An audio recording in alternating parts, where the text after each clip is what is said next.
Cineboys to Cinemen episode 41. 41. Hope you're well, wherever you are, whatever you're doing. Me too. Short hiatus. Yes. Already? Yeah, sorry everyone for the sort of extended break. What happened was we accidentally... Well, we didn't accidentally. We joined a rugby team from Uruguay. And then, unfortunately, on the way to Chile in a small biplane, it crashed in the Andes. Yep. So we've had to sort of reconcile a lot of things. We've had to take stock. Resort to cannibalism. Yeah. Which actually wasn't really a problem for me because I was eating raw human flesh in the fuselage before it crashed. It didn't matter. So, sort of nibbling tenderly on my inner thigh. So that was fine. But that's just a kind of quick explanation as to why we haven't been around in your ears. Now we're back. We're all right. We're all right. Good. This week, Society in the Snow. Yes.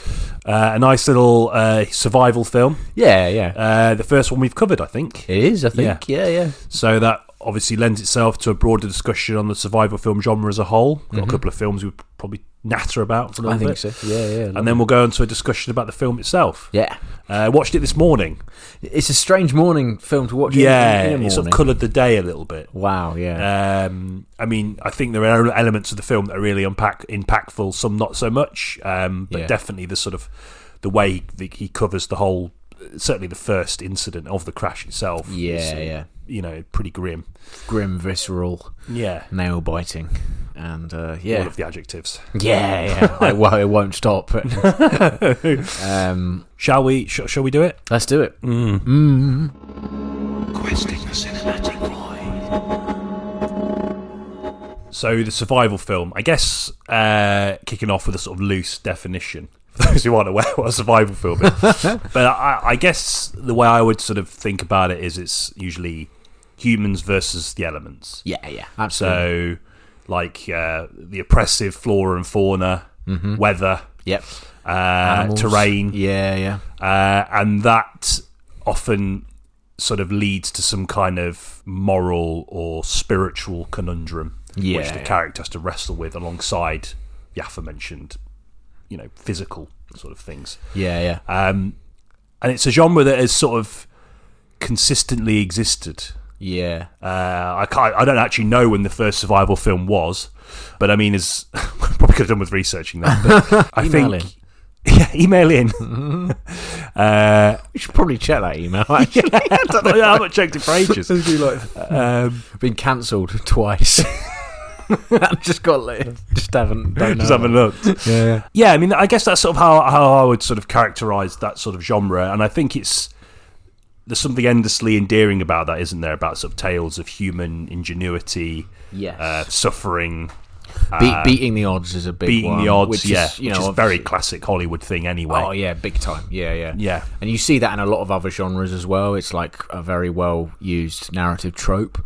Because it inspires hope in people, and it's a very kind of, it's usually quite a schlocky, saccharine approach to storytelling, but in the case of the survival film, I think it's quite, I mean, it is its bread and butter, really. The kind of, beating the odds. There you go. Yeah. Dealing with adversity and sort of learning about yourself along the way. Yeah, classic. Although there's that, I think the one problem with the survival film is it is very, I mean, it's difficult to define, but if you were to define it as a film about someone who experiences something traumatic, whether that be like a plane crash or just getting lost, or mauled by a bear, exactly, and they have to make it back to civilization, and sometimes with injuries or something that's holding them back. What my point being is it's very one note. It's like difficult to fork off the beaten path with it, I think. Would you agree? Yeah, I see what you're saying. Because if they died, it wouldn't be a survival film because they didn't survive. No. I think Bayona et al. Handled that element of the film really well, particularly in Society of the Snow really well, particularly with the narrator. Oh yeah, which I thought was really interesting. It genuinely surprised me in a way that I would really, as a surprise is, you don't expect it. Very nature of a surprise. But no, I thought they did that really well. Yeah, I mean, and they didn't whatever hints they dropped about it were subtle enough not to be like, oh right, I see what's to foreshadow anything major. Yeah, agreed. Definitely. But no, I think you're right, and I think it does sort of tie in very well with sort of more popular themes of mainstream Hollywood films. But I think there are some examples that deviate from that somewhat. Mm-hmm. Okay. That focus more on the brutality of the situation. Yeah, definitely. And again, those sort of moral conundrums which are so central, particularly to this film. So yeah, I think it's definitely something it's going to be interesting to talk about. I think so, because it's sort of one of those genres that there are definitely ones that are a lot more crowd pleasers.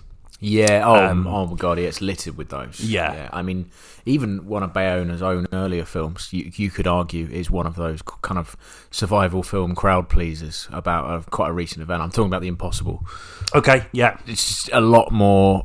Well, I mean, for a start, it changes the nationality of the family that it actually happened to, which he doesn't do in this, and the film that came out before this, Alive, did do that. I think that might be a response to the criticism from The Impossible. Yeah, because they were a Spanish family, I think. It's a welcome criticism, really, isn't it? I mean, yeah. It's weird 'cause he's Spanish. Yeah. I think he's Spanish anyway. Sorry, J.A. Or stellar research. Yeah. We'll double check that. Just confirmed that he is indeed Spanish. So he has just confirmed. He has. Yeah, I rang him off screen. Obviously, I didn't want there to be any dead air, so I cut that bit out. But I do have his number. Yeah. Yeah, no, I think it's so hard to end a survival film in an interesting way, because naturally the themes are going to converge to against all odds, I beat this kind of the harshness of my situation, and there's always going to be an inspirational bit. 127 Hours is guilty of that. The Impossible's definitely guilty of that. Yeah. Even Sighting the Snow is slightly guilty of that, although obviously with the aforementioned, I mean, there was a group of them, so there was quite a lot of loss of life. Yeah. And something like Castaway is I want to talk about Castaway in that context, because the way it ends, I think, is really crucial and really interesting. And how much time it devotes to the aftermath. I just think I'll go into it a bit later, but that is thinking about it in that context, it is interesting, because the sort of climax of the film tends to be them getting home, right, getting back with friends and family, and but sort of ingratiating themselves back into society, but you don't sort of see that. Really, you see the sort of like the hug or the kiss, and then it tends to end. But obviously, I can imagine there's a significant period of readjustment. Will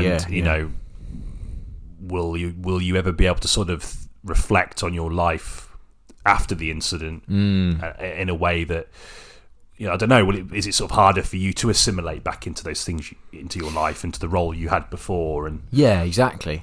I think it could be something that a film focuses a little bit more on.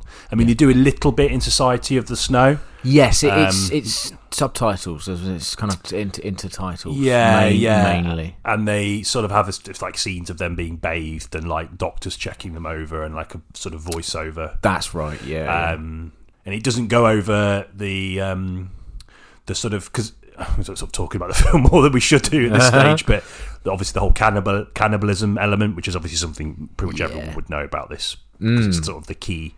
It's the reason why it sort of permeated. I think so. And they don't really. I think it would have been interesting to maybe sort of wrestle with that, as that was such like a big moral conundrum in the movie, in when they were out in the Andes. Would have been interesting to see that. But I appreciate, you've got a narrative to fulfill, which is part of a grander sort of Hollywood narrative. And you've also only got a certain amount of time, even though this film was too long anyway. But and more of that later.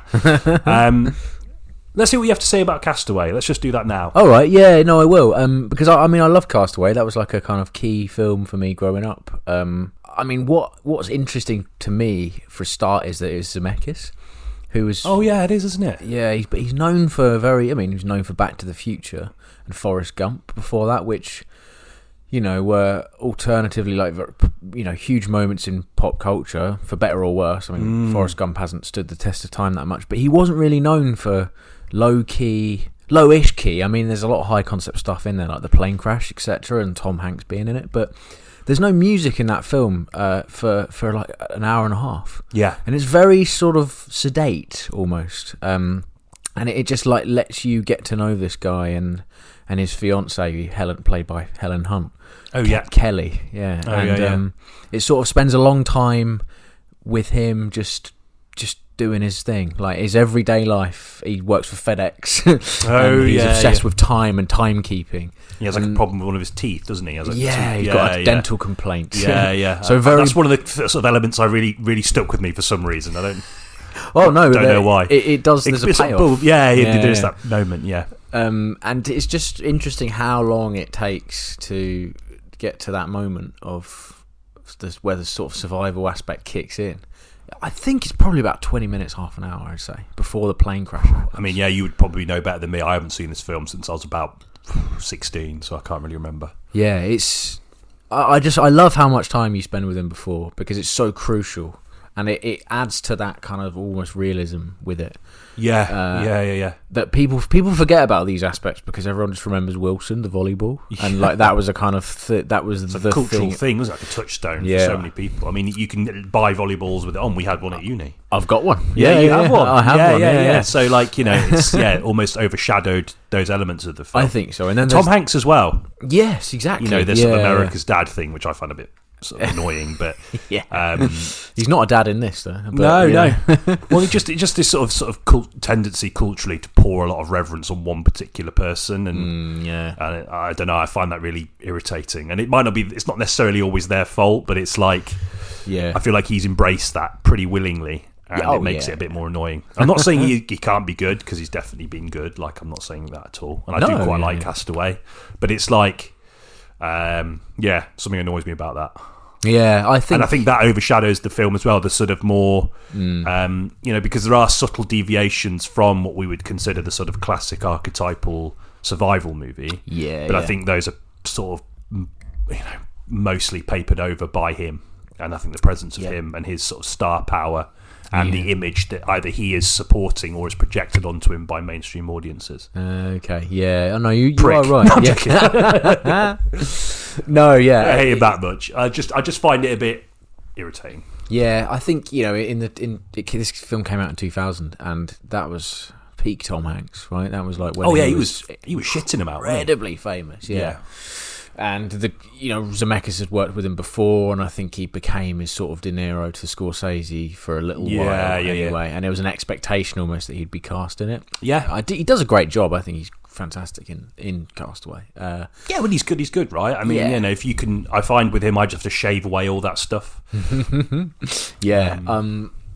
No, I think the film just sort of doesn't spend as much time on the island as you'd expect, and you're always rooting for him because you want him to go back to his fiancée, and it's sort of like it makes it all the more heartbreaking when he does get back to civilization that she's moved on, which I thought was really interesting. And there's another half an hour of this film of him basically reconciling with the fact that he's been away on this island for 4 years.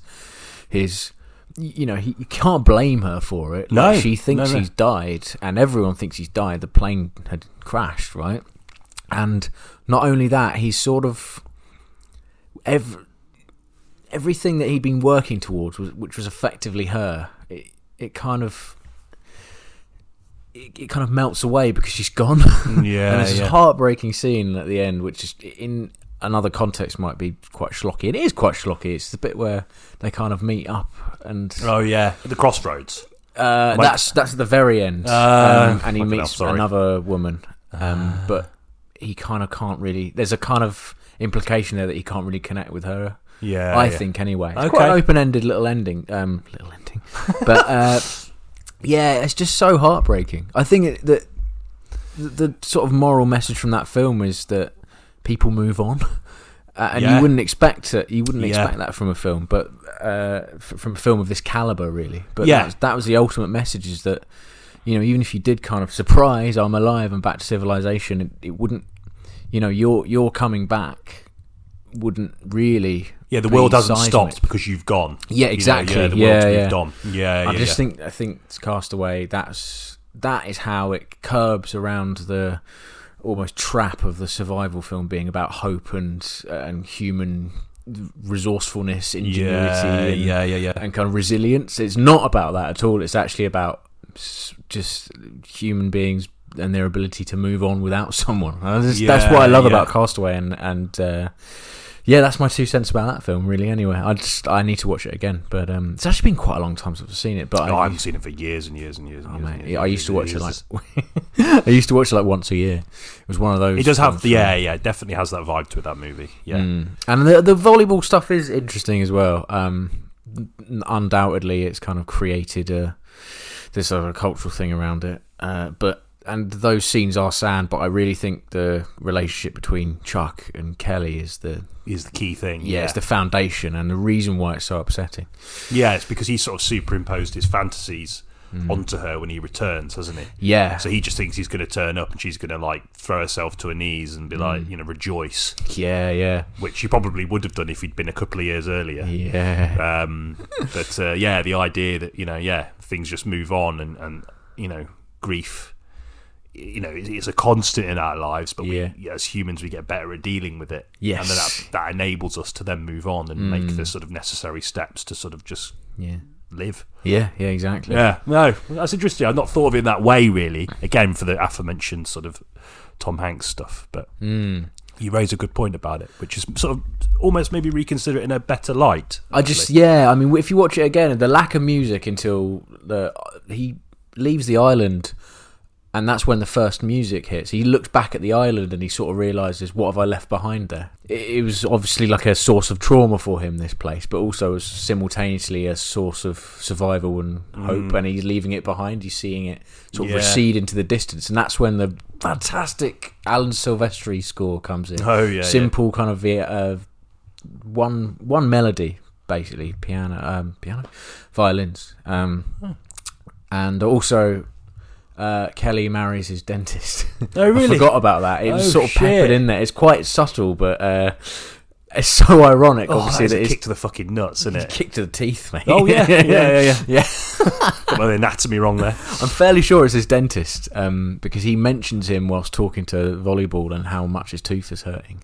It's Dr. James Spaulding, and I'm fairly sure that's her husband when he... Fuck, that's back. A wound of that, isn't it? Yeah. Anyway, I'll stop banging on about Castaway now, because it's probably been about 10 minutes. No, 10 minutes well spent. Both as the talkers and for the listeners, yes. I'm sure. So I wanted to quickly talk about something that I didn't really plan to talk about, but my eyes gazed upon the DVD shelf, the DVD section of my collection, and I realised that this constitutes as a survival film. Yeah. It's a film by John Boorman. Ooh, okay. It's called Hell in the Pacific. Right, okay. It stars Lee Marvin and Toshiro Mifune. Ooh. So it's one of the few... I don't know how many Western productions he was involved in, Toshiro Mifune. He was in a film called The Red Sun, which is like a Western. Right, okay, yeah. And that's like a Western where he plays a samurai in the Wild West. It's also got Charles Bronson and Alain Delon. Alain Delon? Yeah, okay. It's really... it's a really fascinating sort of film just for the sort of cultural sort of amalgamation of all these different things. Yeah. I quite like that movie for that reason. Yeah. But just as like a Western, it's quite enjoyable. But this is set during the Second World War. Right, okay. Toshiro Mifune plays a naval officer, and Lee Marvin plays a pilot, an American pilot, and they both... I can't remember why he ends up there. I think he might have been left behind, Toshiro Mifune, but Lee Marvin crashed on an island, and it's just these two. On an island. Yeah. And obviously mortal enemies. Yes. The Japanese and the Americans during the sort of peak of the Pacific conflict. Right. The war in the Pacific. And it's about them having to initially sort of wrestle with those sort of external conflicts that are no longer important anymore. Because obviously the war's raging around them. Yeah. But in this small island, there is no war. Ooh, okay. Do you know, like the war's left this part of the island, and it's just them two. The war is between those two. And then it's about them sort of like doing away with that and realising they have to sort of survive together. Yeah, and that starts to become almost like a friendship, or it's hard to know if it's like a real friendship, but you can see they start to like understand each other, and they begin to form a kind of bond. So just a really interesting little movie. It's annoying I didn't consider this beforehand, so I could have done a bit more research, but it's a really, really good movie.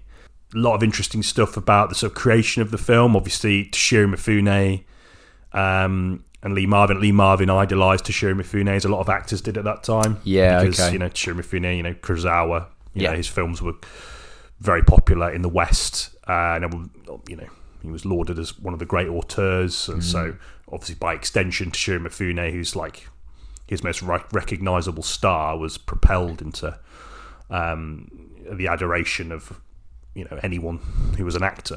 So Lee Marvin loved him and desperately wanted to work with him.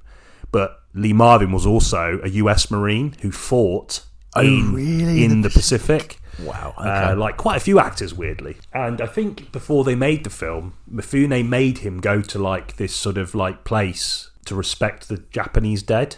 Really? So I think there was already a little bit of like that sort of post-war animosity still there. Yes. Okay. So the film came out in 1968. So I think that's still very prevalent. Certainly. Okay, that's pre-Deliverance then. Yeah. Before Deliverance. Wow. It's just a really interesting film, and I think it really wrestles with those ideas really interestingly, not only about the nature of survival, as we've talked about more broadly, but within the context of conflict, and how in order to survive they have to do away with all of that, and how survival streamlines that almost. The sort of the need to survive erodes away any of the conflicts that the wider human societies have sort of created for themselves. But it's a really interesting film, really worth checking out, and there's two great actors having a lot of time to chew the scenery, I bet. Like it's a really interesting movie, it's just one of those bizarre sort of experiment films that really, not in the same sort of vein as Red Son, because Red Son's definitely a lot more like overt in the fact that Mifune plays a samurai. And right. Charles Bronson, obviously, Magnificent Seven and all that sort of stuff. But it's just interesting to see Mifune out of Japan. Right. Yeah. Although I think his dialogue is all Japanese, if I remember. Oh, really? Correctly. Yeah. Is it subtitled then? Is it? Yes, I think so. God, I fucking can't remember, but I seem to remember, they don't really communicate. Well, they can't communicate, so it almost sort of comes down to like primal. Yes, pointing at stuff. Yeah, right? pointing. It's like early man methods of communication because of obviously the language barrier. But really good movie. Really great. I'll have to Definitely check that out. worth checking out. That sounds really interesting. Yeah, a very kind of straightforward plot, but with a lot of meat around its when you've got people like Lee Marvin and Toshiro Mifune sharing a screen together, it's like you don't need anything else. Sounds electric. Good stuff. Nice. So I want to mention Touching the Void, which is actually a documentary. Okay, not seen it. I'm a bit shit with my documentaries, actually. It's something I've always felt that I need to improve.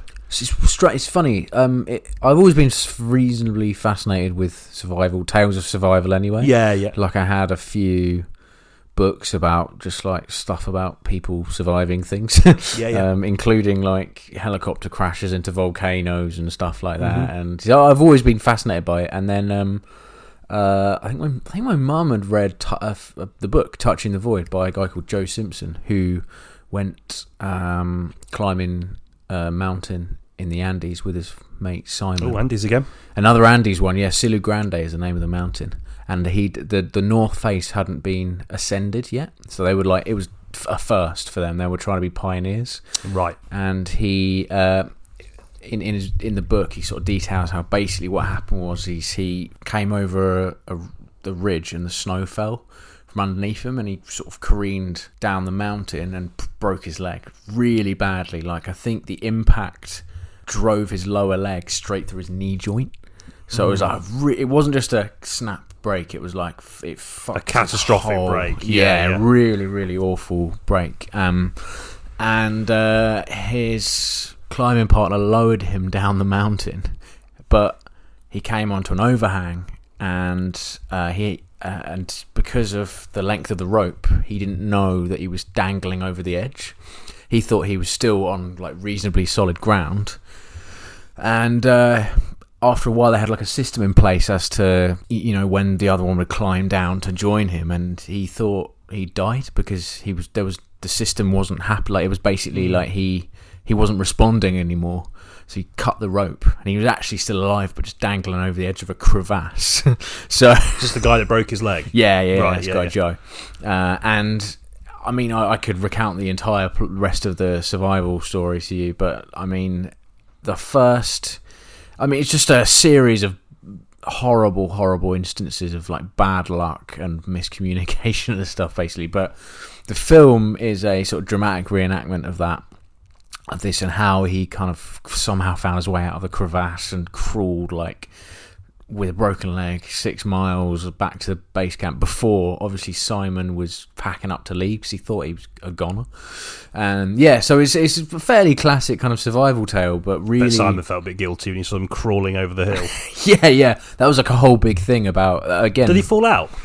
Did they fall out over it? No, he said he'd have done the same thing apparently. So they were actually very, because I think there's like a kind of an unspoken rule in climbing, is that, you know, the whole thing about the bodies on Everest and stuff and how you should leave them there is like a sort of so there was a sort of mutual understanding of, as an avid climber I should know that.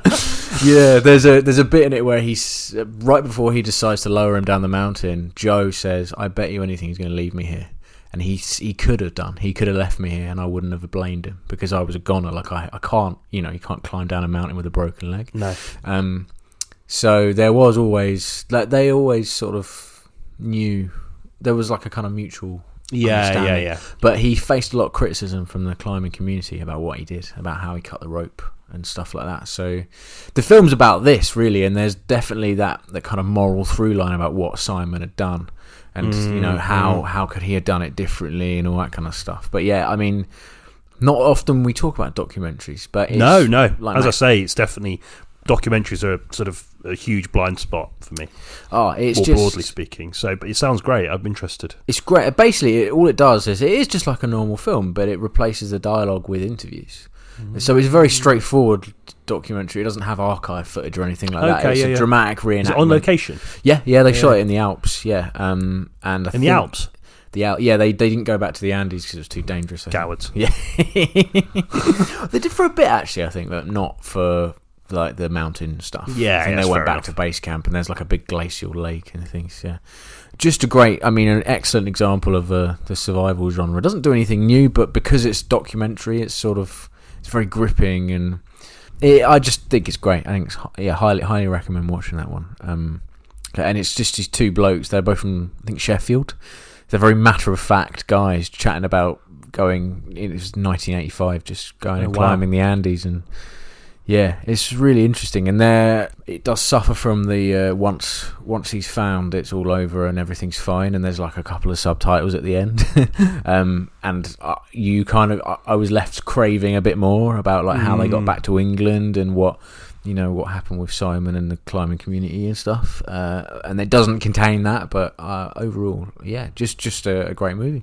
The only other film I really wanted to mention in this context was The Grey. Oh yeah, I think I said this in the outro of the last episode, retrospective episode. But it's my memory of it's really hazy. But what I really like about that movie is that it's sort of like, maybe you can correct me with this because you're a bit better at dates and stuff, but I just feel like it was right at the point where Liam Neeson was about to free fall into those sort of action film, it's like straight to DVD sort of action film, you're right, sort of style films, and it feels like.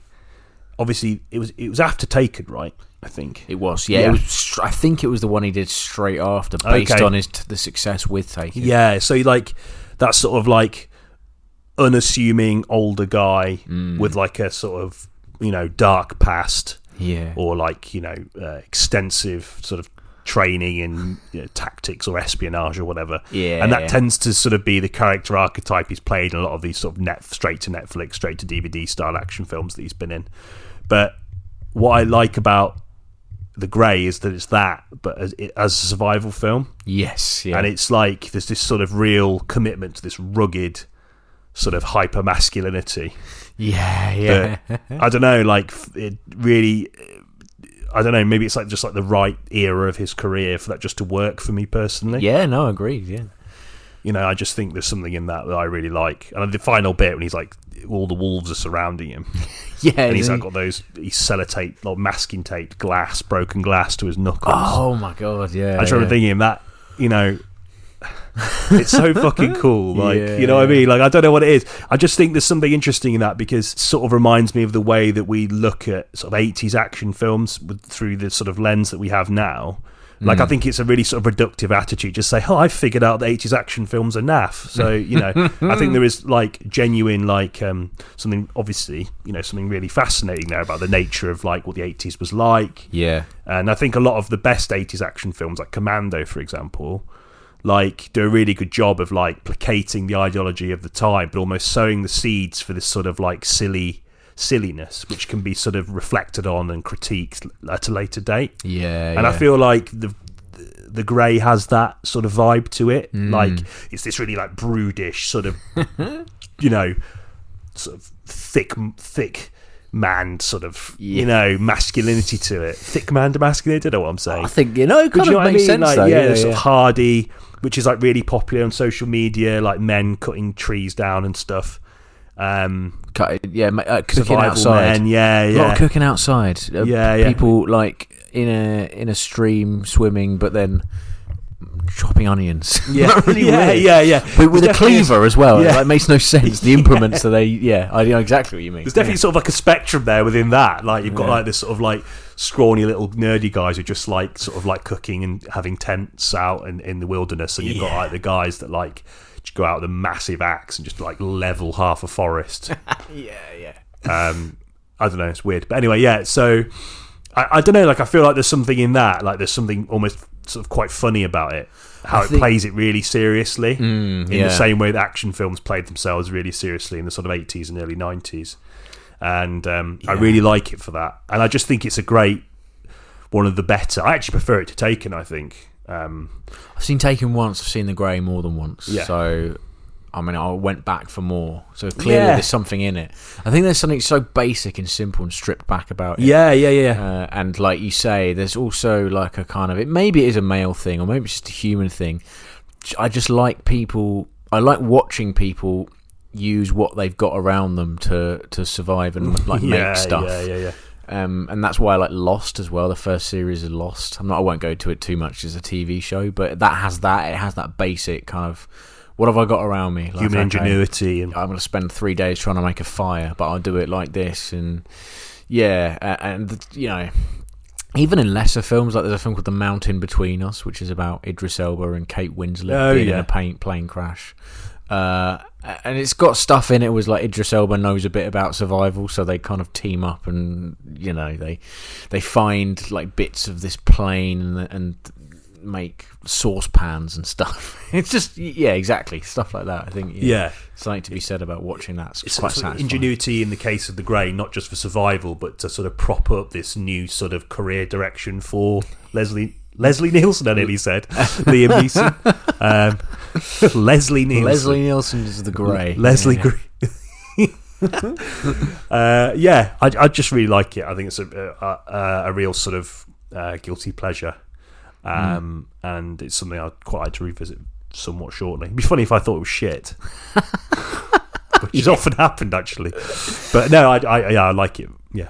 Joe Carnahan directed it. Oh, okay. So his films include Smoking Aces and The A-Team. So, surprise. I mean, that's probably his best film then, I suppose. Yeah. Made a lot of money against those two films, definitely. Yeah, so he's a sharpshooter in a remote Alaskan oil facility. That's very, very 80s. Yeah. Very Liam Neeson now. Yeah. Oh, completely. Very Leslie Neeson. Yeah. So, some honourable mentions. Some great ones. Walkabout. Which I thought you said when you were going. And it's funny when you said, "Oh, you're getting Walkabout." First off, I don't own it, which I should do. I don't think I do anyway, but definitely worth mentioning. That's a great example of a film about a drastic, sudden change in lifestyle for two children. Like it's Jenny Agutter and some other boy. I don't know. Some other boy, some nondescript boy. Yeah, and they meet an Aborigine gentleman who sort of shows them the ways of his culture, his own lifestyle and culture. Yeah, that are being obliterated by their parents. Basically, yeah. It's really strange. I mean, it's Nicholas Roeg, so his sort of filmmaking sensibilities are just slightly odd anyway. Brilliant. He's great. Like, there's a vibe to his films. It's a vibration to his films. But yeah, I just love how it becomes about. I mean, at the very end, it's sort of revealed that she's sort of longing for that basic lifestyle again. And it's the opposite of what you'd expect. Because as we said in this sort of opening to the discussion, the survival film is almost like it almost puts this human society that we've created for ourselves on a pedestal. Exactly. Yeah. Which I quite, again, is interesting to see in films like Walkabout that sort of subvert that. Oh, yeah. Brilliant. And the film is sort of a constant critique of that as well. Like, it's all about, like, the way, like, there's a lot of scenes of animals being killed. And it's very brutal. It's a very sort of, it's like the brutal sort of clashing of this. It's almost like, the society that humanity's built for itself, Australia, just, it's not sort of, it's not of it. It shouldn't be part of it almost. Brilliant film. Very, very good. And very anti-colonial as well, because they're British kids, aren't they? Yes, and their dad blows himself up in the car. Oh, he commits suicide, doesn't he? Right at the beginning. And you never really understand why. And I completely forgot about that. It's like a key plot detail. He just blows himself up. What a film that is. Great film. I had to mention that, I think. We should probably put his name in the director deep dive, actually. I don't know why we didn't do that. I mean, there's always going to be loads of directors we miss out, but... Have you seen Eureka? That's the only one of his I haven't seen. Okay, I've got it. I'll lend it to you. Oh, yeah. It's on... I've got it on Blu-ray, and the Blu-ray brand is Eureka. Oh, yeah, so it says it twice on the spine. I think that's quite funny. Yeah, that is, yeah. Not a survival film, though, sorry. What else? The Revenant? Yeah. That's probably one of the more recent sort of quite well-known examples. A film that divided a lot of people, I think, for the reasons we've just talked about, because I think a lot of people were expecting it to be one thing, and it wasn't, and a lot of people didn't like it for how sort of like meditative it was. And I mean, I find with it's Hiatus, isn't it? Yeah. I find with his films that there is like they're quite overt and aspiring to things like that, and it almost undercuts it. I think that Birdman had that problem, even though I like Birdman, like. There's definitely like a sort of self-knowing about his films. Do you know what I mean? That it's sort of a bit grating. But I did like The Revenant. I also remember when I saw it in Derby, we watched it and we went. It was me. I think it was me, my nan, and my dad, and we went out and it was snowing. Oh, really? And like, the whole like car park was thick with snow. Oh, and it was that's went bizarre. in and it wasn't. Came out and it sort of added to it, I guess. Yeah, because you've just watched a film which is set exclusively in the snow. And there's like 6 blizzards in it. Yeah. You just watched Leonardo DiCaprio like get into a dead bison. That's it. Yeah, sort of Empire Strikes Back style. Yeah. I do like The Revenant. The main problem I have with it actually is that it deviates away from the actual story, which is pretty phenomenal. And crucially, because there's a whole thing at the end about him killing Tom Hardy, basically. He finds him, it's revenge, it's basic and raw and stripped back. But in reality, he just wanted his gun back, apparently. And he forgave him for leaving him to die. And it was actually like... I don't know, there's just something crazy about the fact that in real life he just said, no, it's fine, I'll just take my gun, can I have my gun back? I quite like, why didn't, I guess, again, Hollywood, right? It's got to fit into some revenge again. It's got to be a big climax. Yeah. Cool bear attack in it as well. I mean, that's the crux, isn't it? That's the plane crash of The Revenant, is the bear attack. Yeah. But there's a lot of other stuff in it surrounding... There's like quite a big battle scene at the beginning. At the start, which is really good. Great, yeah. It really sets the sort of tone of the era very well. I remember them being a big thing about them shooting with natural light. Yeah, exclusively, apart from one scene, and I remember being really annoyed because I knew what scene it's it was. Lubezeki, isn't it? Lubezeki, yeah. Frequent collaborator in Inarritu. He works with Terrence Malick as well, doesn't he? Does he? That makes sense, because I think he does. Yeah. Steadicam shots of rivers. Yeah. I'm pretty sure we might have to. Yeah, it wouldn't surprise me. Yes, frequent collaborators are Terrence Malick, Alfonso Cuarón, and Alejandro González Inarritu. There we go. And also Tim Burton, Joel and Ethan Coen, and David O. Russell as well. There we go. Yeah. Yeah. Well, pretty impressive CV. Yeah, fair enough. I do think it looks amazing as well. It's very cold and blue. No, it's a beautifully shot movie. Yeah. Better than Birdman, I'd say. Which, I mean, was a technical achievement in itself, but gimmicky. And loads of films did it after. Yeah, it set a stylistic precedent for the one take. I think we talked about this. Yeah, I can't remember what episode, but yeah, you know, probably we were chatting about war films. And that was it. 1917 Yeah. It sort of created that sort of. It was one of the few times that cinematic technique became like a marketing tool. That was sort of used for like mainstream appeal, which I guess is quite interesting in itself. But yeah, it's just strange. I like The Revenant. Just about. I've seen it once. I don't think I'm going to. Yeah, I've only seen it the once, and that was at the cinema when it came out. So, yeah, I tend to do that with most films. Really, we'll see them once, and then, good. Yeah, it's still worth a mention though. Definitely in this context, and despite my sort of grievances with the way Iñárritu makes his movie, you know, there's that sort of vague pomposity to his films. I did like it. Yeah, maybe I should give it another go. But I remember it being quite long as well. It's a longie. Yeah. Which is fair enough. But I'm trying to think what else I'd like to mention. 127 hours I have to throw in there because bit of Boyle can't go wrong. It's a lean 90 minutes. It's an interesting story in itself. I think some of these films kind of prompt you to look up what actually happened and seek out, you know, additional information about. Society of the Snow definitely did that as well. Completely. Yeah. I've already talked about this, Into the Wild, which ultimately actually sort of isn't a survival film, but it has those. It goes back to what we were talking about before about like watching someone build their lifestyle around nature. And not society, and leaving society behind. It just that has that kind of feel to it as well. It definitely inspired a generation of people to go, I want to do that, but never actually ever will because they like their Mac too much. Yeah. You know, and also I don't actually like that film very much, to be honest. It's fair play. Yeah, I quite enjoy it, but I mean those kinds of people. Didn't watch the last half an hour. I don't think. Sort of. Watch out on the mushrooms. Mushrooms are killing, isn't it? Berries. Oh fuck. Mushrooms, berries. Who cares? Bears. Yeah. There is a bear in it, but he's so thin that he fucks off. That's quite. I like that scene. Yeah. Well, the bear sort of detects how gaunt he is. Yeah, he's just like, there's no meat on you. I'm off. I'll go. He sort of sniffs him, and he's too weak to do anything, so he just stands there and doesn't eat him or anything. Yeah. I can't remember that scene. I have seen the film, but I can't. Grizzly Man, another one. Oh yeah, another doc, another. Yeah, I have seen that one. Yeah. That's not really a survival film in the sense that they survive. More of a tale of obsession, isn't it? Yeah. Odd story. Yeah, like there's some ecological merit to what he was doing, but there's obviously a lot of additional stuff that I think Herzog does a pretty good job of uncovering.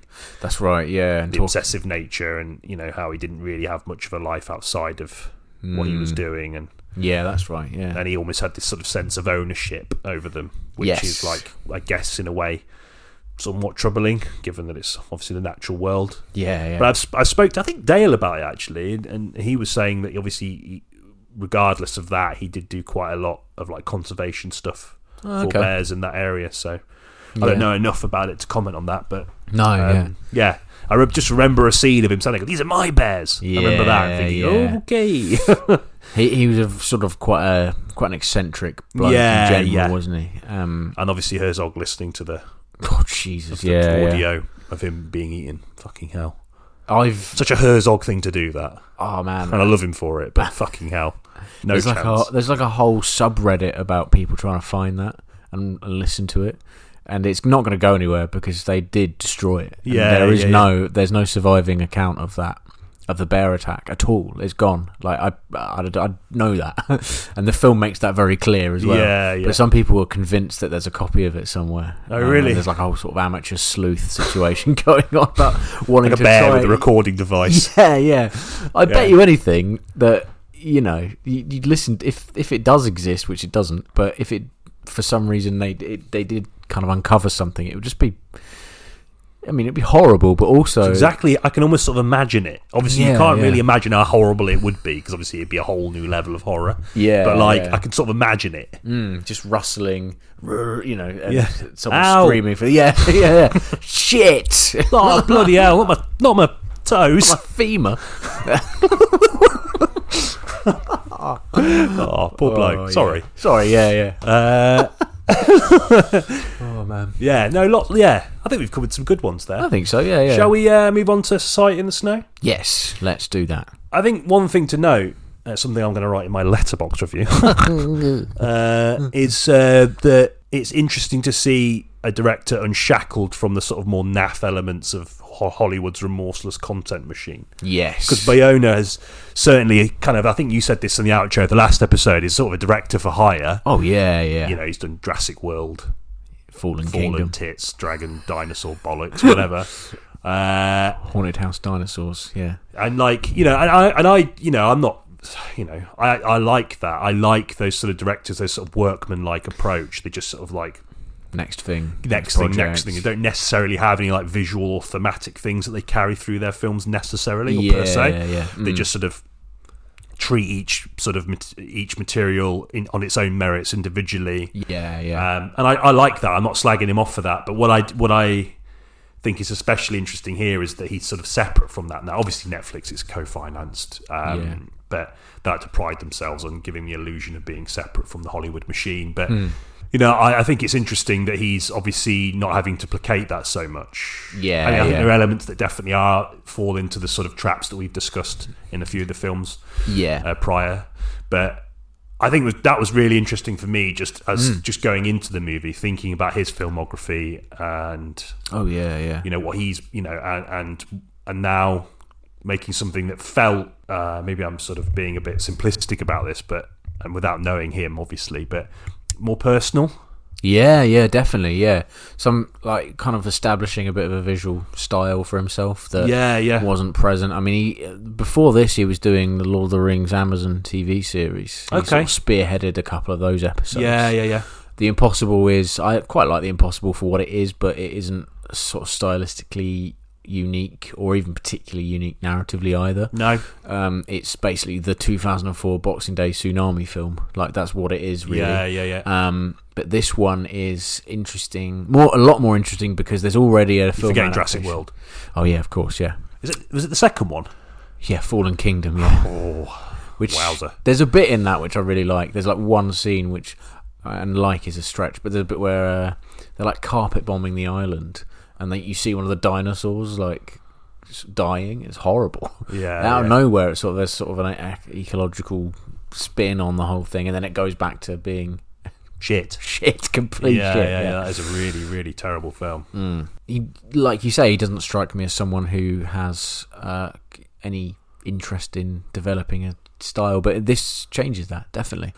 A lot of close-ups shot with wide-angle lenses for a start. And I mean, I think he's got quite an extensive visual effects background, so I mean, based on the films that he's done in the past, so The Crash is quite, in the way that visual effects are employed is quite tasteful, I'd say, and doesn't sugarcoat anything. No. It's just very... It is grim as a 15 will allow, I think. Yes, yeah, definitely. The age rating. Better than the previous adaptation of the same situation, Alive. Frank Marshall, I think, did that. Okay. Ethan Hawke's in that one. Have you seen it? No, I've not seen that. Yeah. It's good, but it's like... I do prefer this one by quite a significant margin, actually.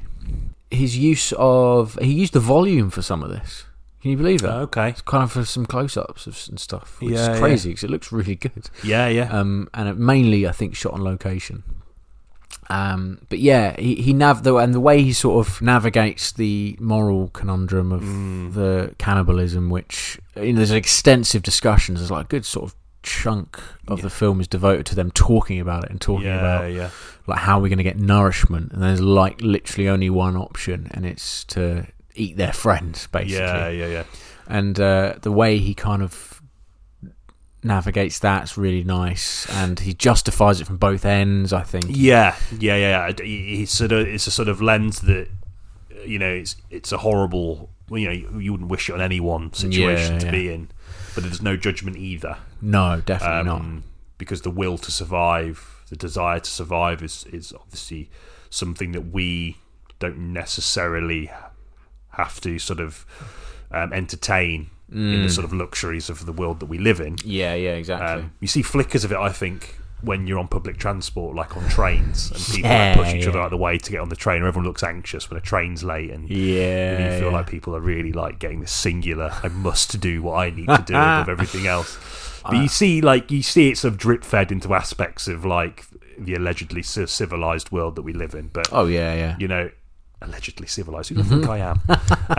But the idea that, when you're in that situation, you're driven more by that sort of animalistic will to survive, And it's interesting that you're out in these landscapes that are, completely devoid of life, almost inhospitable. Yeah, definitely. And they almost become part of that landscape by adopting that approach. And it's not something that they take lightly. Although I do think, I guess it does sort of become commonplace for them, doesn't it? And it's quite strange seeing that sort of... Yes, a long time. I think the sort of moral conundrum is present for a little bit, and then it becomes quite normalised.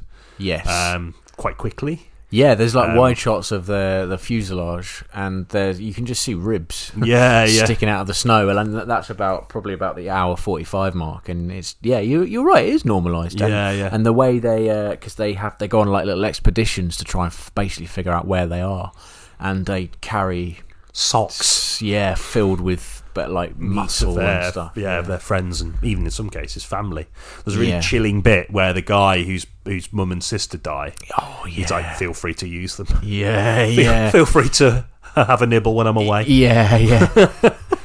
It's like having someone over dog sit and says, "There's a pizza in the oven." Do you know what I mean? It's the way he says it is really sort of nonchalant, which I thought was a bit odd. But I could sort of understand that maybe these characters are sort of so consumed by the will to survive that any of the sort of exterior noise, which would be the sort of ethics that come from society and living together in relative comfort. With that all gone, maybe it just sort of erodes any sort of thought process about that. And it was interesting. I was really keen to research that. I think I spent a lot of my time after watching the film finding out how, nationally and internationally that was perceived. Because, that's something that I think they sort of address in the film. They're sort of saying, what happens if we get farmed in like 2 days and we're just nibbling on like a sort of thigh bone? And I think that's a really interesting point, the idea of being discovered and being seen doing that. I think even if it's like a necessity, they would, I think that would draw a lot of ire. There's a lot of, they're very pride-driven characters, almost all of them. And so, like you say, to be caught in the act of cannibalism, defaming, especially their friends as well, is shocking to them.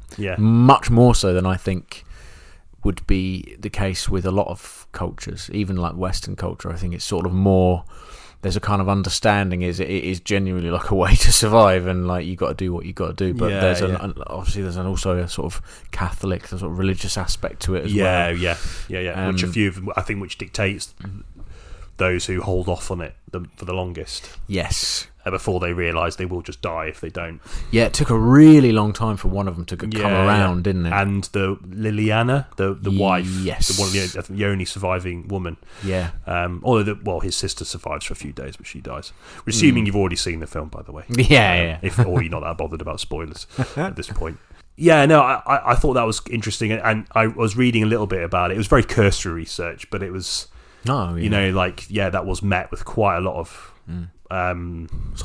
hostility, and the way it was leaked, I think it was leaked internationally before it was nationally. It was really strange. And then obviously the Uruguayan press and and people got hold of it, and I think that caused quite a lot of fervour. And I think that resurrected a lot of the sort of concerns that they had, concerns that would have been easily battered away by the will to survive and the nature of their surroundings. But they're all gone now, and you're back in that society, which is sort of, which is driven by those attitudes towards morality and ethics. And obviously the religion, which, as you say, plays a significant part. I mean, in the film, and I imagine Uruguayan society at the time, Catholicism. I mean, I don't know enough to say that with certainty, but South American religious ideas, yeah. So I think that was interesting, and apparently, like a Uruguayan Catholic priest said, "Look, you're not going to go to hell because it was sort of like necessity, sort of needs must." Oh, right, yeah, that's nice. And I think that softened a lot of the public perception of what they did. Yes, yeah. But it must have haunted them for the rest of their lives. Like, I can't imagine how they could, like, particularly eating meat again. Oh God, yeah. Do you know what I mean? Yeah. Like, I don't know.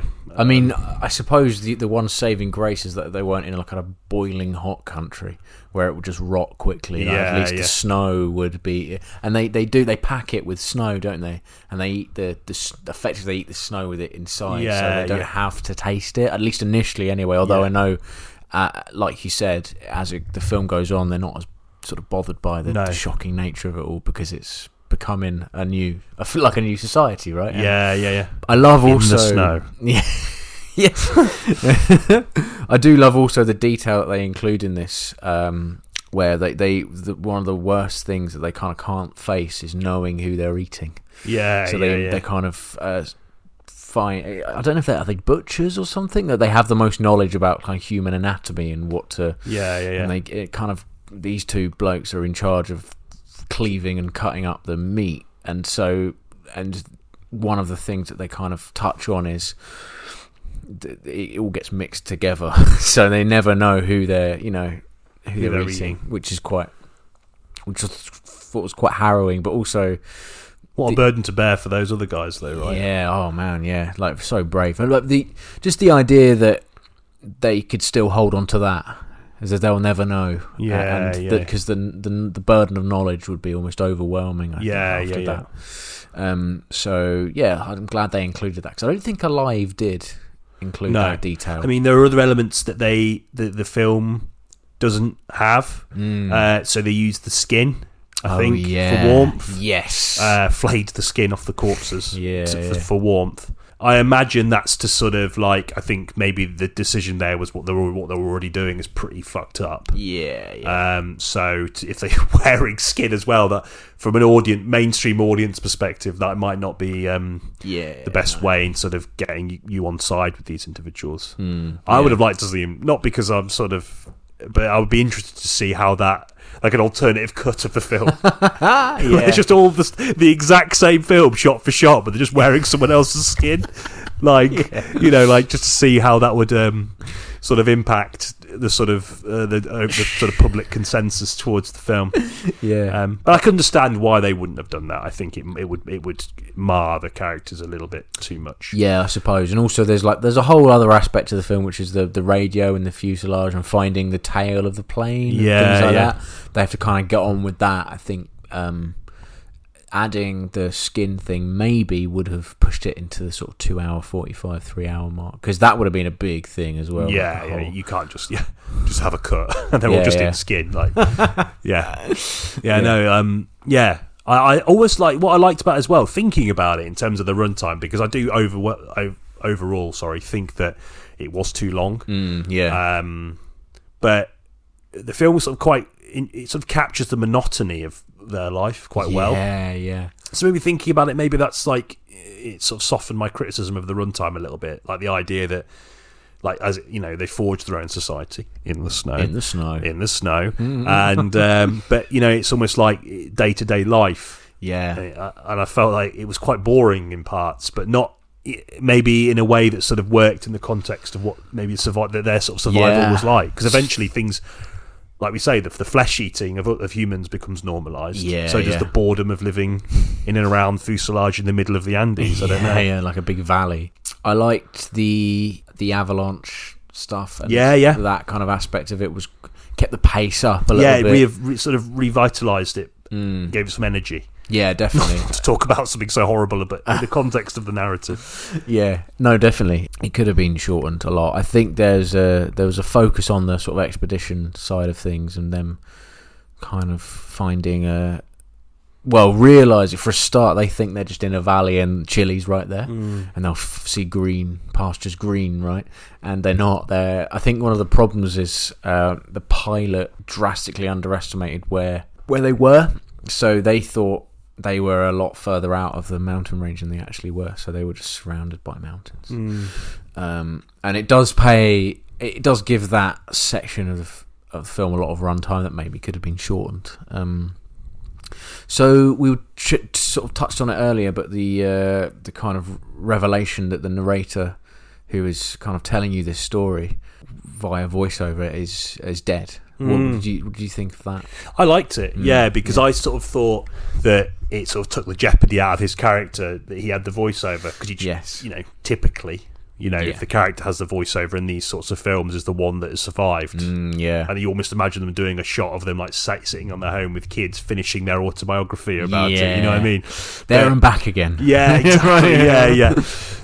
Thought they were going to Bilbo it and then Frodo it subsequently. But they didn't, and I thought that was quite interesting. That it really genuinely caught me off guard. I think just because I was expecting it just to sort of adhere to the to the sort of classic sort of mainstream movie survival film sort of, or indeed just broader sort of Hollywood tropes, even though the film isn't strictly Hollywood. I thought it would have appeased that, just more out of expectation. But I was genuinely surprised by that, and I thought it was quite an impactful narrative device. Yeah, same. I was really surprised by that. And they have like a title cards about the sort of dead. They include him, and that was really quite touching. I thought. Really sweet.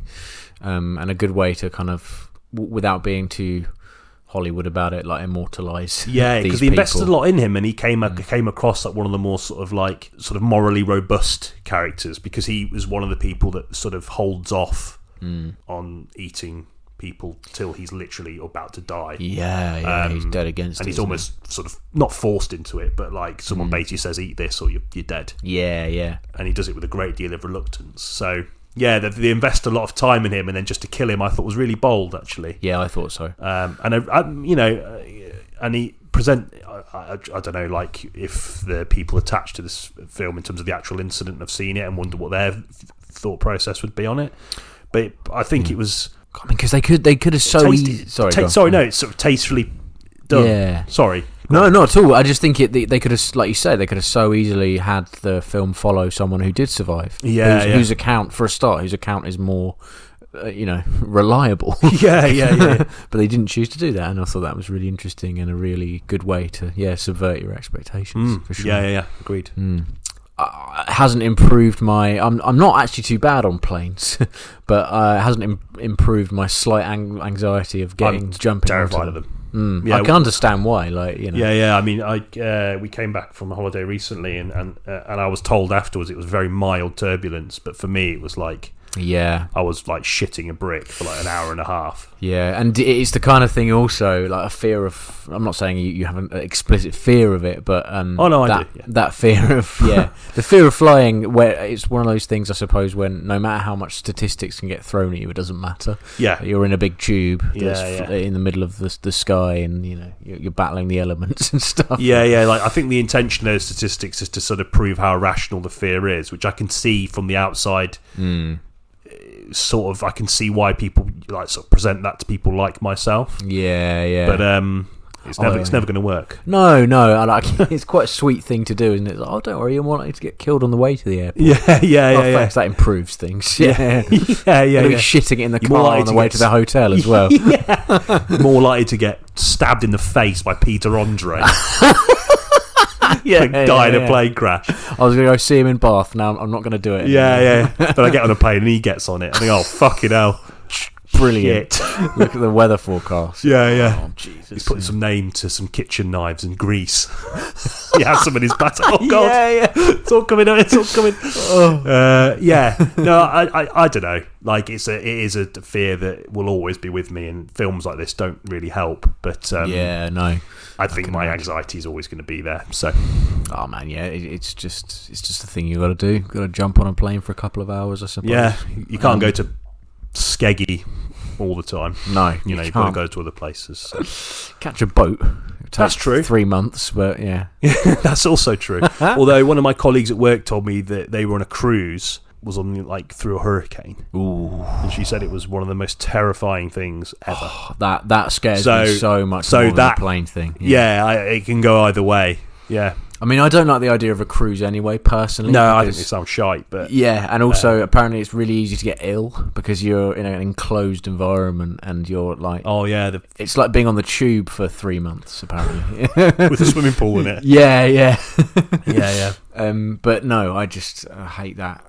The idea of So it's almost in the adverts. It's like they've always got like an onboard Butlins, and it's like, oh yeah, this will pull them in. It's absolutely not. No, yeah, you're on a big, huge. Take me to the fucking hurricane.